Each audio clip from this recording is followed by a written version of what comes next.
What's going on, troopers? Welcome to the Trooper Transmission. Today we got my man Tyler to talk all things trooper workouts. Really excited to connect with him. He reached out to me on social media and was like, dude, I've been doing these workouts for a while and they've been really helping me. So I always like bringing people on who've used these Star Wars themed workouts to great effect, and excited to hear your story, man. Yeah, man. It's good to be here. I'm glad I've come this far, and I'm very, very grateful that you've created this program, man. It's really been a life changer. That's awesome. Take us back to when you started. Like, what was going on in your life before you saw, whether it was the first YouTube video or the first Instagram video. I always love hearing stories where people will say, I saw this weird dude working out in a helmet. I thought it was a joke, and then I tried it, and then the rest is history.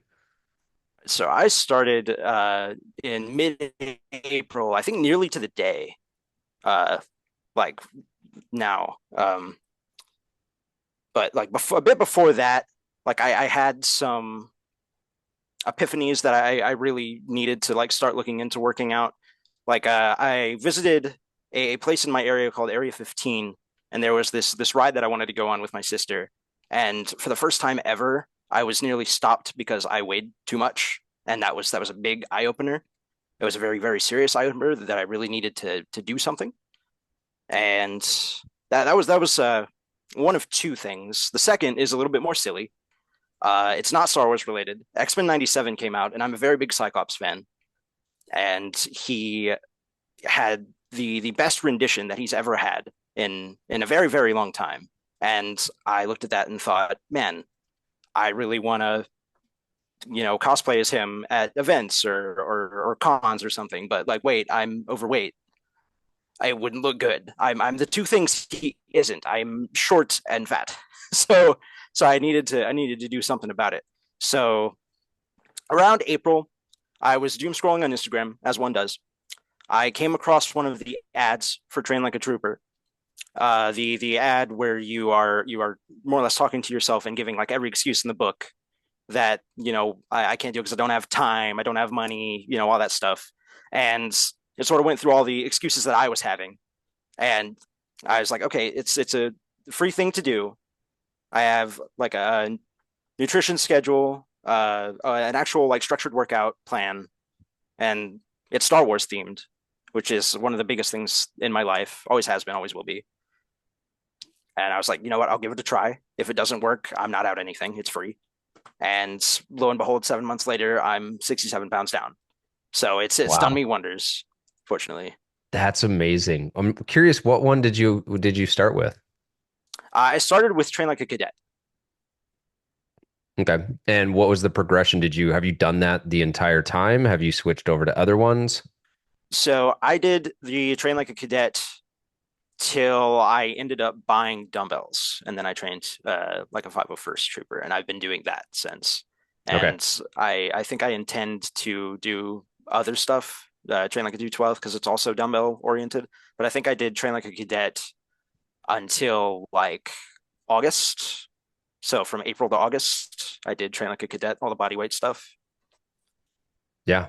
And then went to dumbbell. And the good news is for you, there's dumbbells in ARC Trooper, there's dumbbells in Clone Force 99, there's dumbbells in Mando, and there's going to be dumbbells at the time of recording in 3 days with Captain Rex. So the runway is long, and I'm really excited to catch up with you, a year from now and see where you're at. And just one, Oh man, kudos to you for just I'm doing excited. the darn thing. It's funny you mentioned that ad because I've had so many people reference that ad. It was just something I made because I one thought it would be funny, and then I was like, oh, I'll just put money behind this and help more people. The excuses that you felt like you were running through, like talk through some of those specifically, because obviously everyone has some form of excuse, some reason why they can't start, some reason why it won't work for them. But maybe what would be really helpful is for you to talk about how your perspective shifted on those excuses of, oh, I don't have time, or oh, I don't have motivation. Like how do you see those excuses now?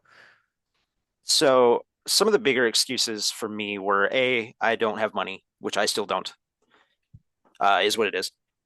Second excuse is I've tried it before. I've tried exercising before the whole thing, and it never really panned out how I wanted it to. I would like quit. I wouldn't see progress like visually, either like seeing my body change or just on a scale. I wouldn't really see it.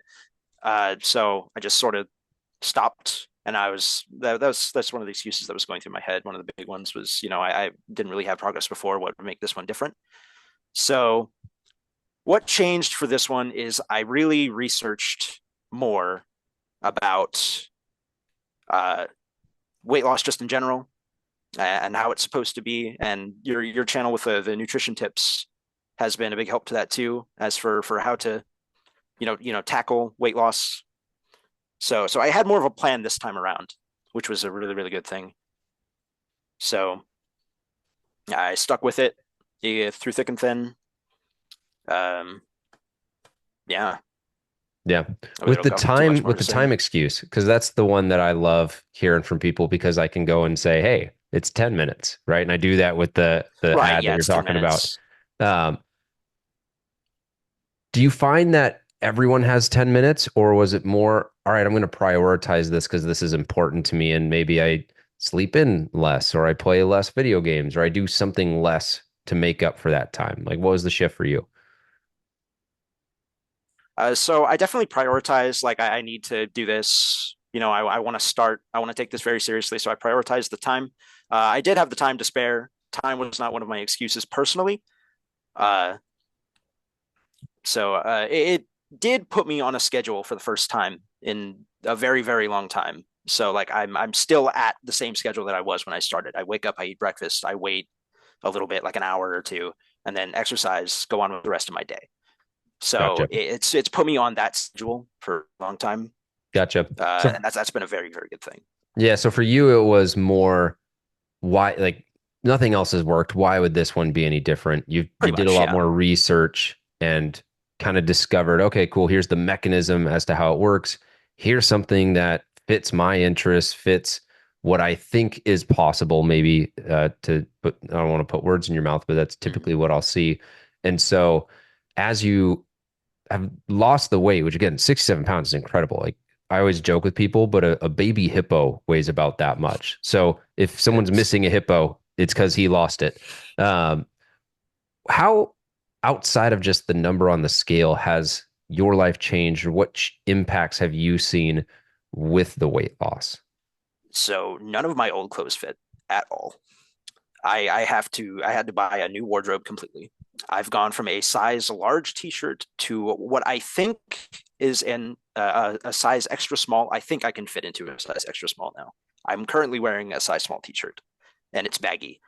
Uh, that's just clothing. Uh, I go to a lot of concerts. I'm a very big metalhead, if that wasn't apparent with the long hair. Uh, are you familiar with what a mosh pit is? Yes. Okay. So I used to go into those, do a couple of laps, and be dead. One of the more recent shows I went to in September, uh, I was in for two bands named Testament and Creator. I was in there for basically both of their entire set lists. So I have a lot more energy and a lot more stamina now. So, like, aside from that, I still don't really feel like it's hit me extremely hard as I feel like it will, just how much I've changed because I'm not a very, very physical person in my day to day, aside from just the exercising. But when I do things, when I like go on vacations, go places, because I do intend to do that, I'm sure I will absolutely see it. Yeah, absolutely. And for you, getting on the ride sounds like that was a really big thing that was like, okay, cool. Like I need to make a change to be able to get on this ride. There was, what was the other one that you said was the linchpin? I wanted to cosplay as That's Cyclops right, at cosplay. cons. Have you done your cosplay? Have you gone to any I've not. conventions? Okay, There so is one coming in February, though. do you have the costume? No, I will. Okay, cool. I think that'll be a really interesting one. Had you cosplayed before? I've not. I've not Okay, been in shape for a very long time, and I haven't been confident to do that. But the confidence is coming. gotcha. Okay, cool. So it sounds like for you, it unlocked the ability to do something for the first time, which I think is a really cool for anyone watching this, an insight where losing weight isn't necessarily the goal. It's the feeling or the event or the ability it gives you, right? Because if you just lost the weight and it didn't give you that ability to, in your case, um, go on the ride or cosplay as Cyclops, well, then it's kind of like, what's the point? And I think that's where a lot of people get stuck, where it's like, yeah, I know I need to Mhm. lose weight, but what for? And so I love that you gave something very specific because when I find people attach their goals to something really specific, it's a lot easier to be motivated because there's a clear vision, right? Like if you didn't know where you were driving, you would really slow down because the windshield's foggy. But if you can clear the fog and you're like, okay, cool, I'm heading to that mountaintop, then you're going to probably get pedal to the metal a little bit more because you see the clear road, you see what that structured plan looks like. And so for anyone watching, like listen to what Tyler's talking about, like get really clear on what you want to be able to do. And then if there is a specific event, whether that is putting on a suit or whether that is doctors saying you have high blood pressure, whether that's going on a ride, use that as kind of like a little bit of your Darth Vader fuel to get started and then let that dream or that vision or that goal sustain you, which it sounds like you've been doing, man, which is awesome. Thank you, thank you. What if you had to say like three keys to success, or if you were talking to yourself a year ago, and trying to just give him a little pep talk, what would you say the three things to focus on are? Oh man, three things to focus on. Consistency is a really big one. Keeping up day to day, keeping yourself doing what you're doing with the exercise and the dieting.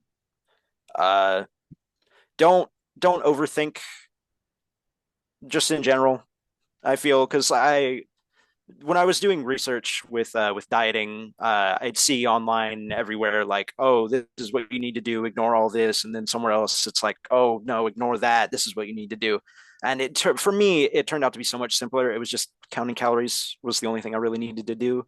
Where the calories came from have mattered less to me personally than the what. So like just today, I had pizza, but like not a lot. It's just the amount. It's just moderation. And a third thing, three of the biggest things in my life have been Star Wars, obviously for one, Marvel Comics, and Avatar: The Last Airbender. So I was doing a Star Wars themed workout to cosplay as Cyclops from the X-Men, and I was telling myself a lot. It's a bit corny, but during workouts or days when I felt terrible, I would quote Uncle Iroh in man, I can't really recall the direct quote, but it was after Zuko and Iroh got betrayed by Azula, uh, and after they were banished from the Fire Nation and on their own, where Iroh turns to Zuko and says, "Hope is something that you give yourself," and it's something that I've said to myself a whole lot. Hmm. So that is where I found my motivation personally. I think that's one of the biggest insights that I think anyone could have. And for anyone watching this, and I'll kind of share how I see that. You got your clear, like one, you made it fun, right? Like the reason why I make these is because they're fun. No one Yeah. had a YouTube search 2 years ago where it's like, man, I wish there was clone trooper workouts for me to do. I just did it because I thought it was fun, and then people ended up doing it. So like make it fun. Don't make it this like big pressure filled sacrifice thing that you got to do. Two, what you did is you tied it to a reason why. It just happened to be another nerdum or fandom. And then Mm-hmm. using some sort of mantra and that little line that you cling to. And one that I always tell myself, it's from Star Wars. Shocking, right? Your focus determines your reality. Or when Yoda and Luke are pulling the X-wing out of the swamp, Luke can't. Yoda does. He says, "I don't believe it. That is why you fail." And so, just having those little reminders that you say to yourself, hope is something that you give yourself. Rebellions are built on hope. That's a Jyn Erso quote. And just having that as the thing that plays in your mind, because Lord knows there's plenty of things on social media or things that we've been told growing up or things that we believe about ourselves because the dark side voices in our head can sometimes suck. And just having that thing to play and focus on, that enables you to change the story in your mind so that you can change the story in how you go and act. And so I think like that's a perfect way to say, hey, these are the three things to focus on. Make it fun. Like you obviously had the two other ones, consistency, um, and doing research, but make it fun, attach it to something that you find compelling, and then create your why, create your mantra. I call it, tapping into your alter ego, where maybe you're getting into that, like, all right, what would Uncle Iroh do or say? It's like, Mm. you'd have hope. You'd keep fighting because that's something you can give yourself. It's awesome, man. Any final words for anyone wondering if they should train like a trooper? You should absolutely train like a trooper. It has changed my life. It will change yours. This has been probably the best year in recent memory, and it's all thanks to you, man. I very much appreciate all of the work you've done, and all for free. It's Yeah, it's been huge. dude, thank you for doing it. It's when Yeah, man. I get messages from people all over the world and they're like, dude, I've been doing this. I have no idea who's doing it, but it's cool to see someone, in a way, for me, it's art. And it's cool to see someone appreciate the art and to hear that it's helped you the way it has. Just makes me want to make more. And for anyone watching, Rex comes out Monday. Another Clone Cadet comes out Monday. I've got an Imperial, Excited for that. or I got a Republic Commando helmet being Oof. designed right now, and a Django Fett helmet that I need to do some band workouts in. So many more on the way, and basically just choose your character and just like a video game, play the game, and you'll be just like my man Tyler. So Tyler, thanks for the time, dude, and wish Absolutely, you all the man. best. Happy holidays and happy New Happy Year. holidays, man. Hope 2025 is even better. Yeah, man. You too. It's been Later, great. brother.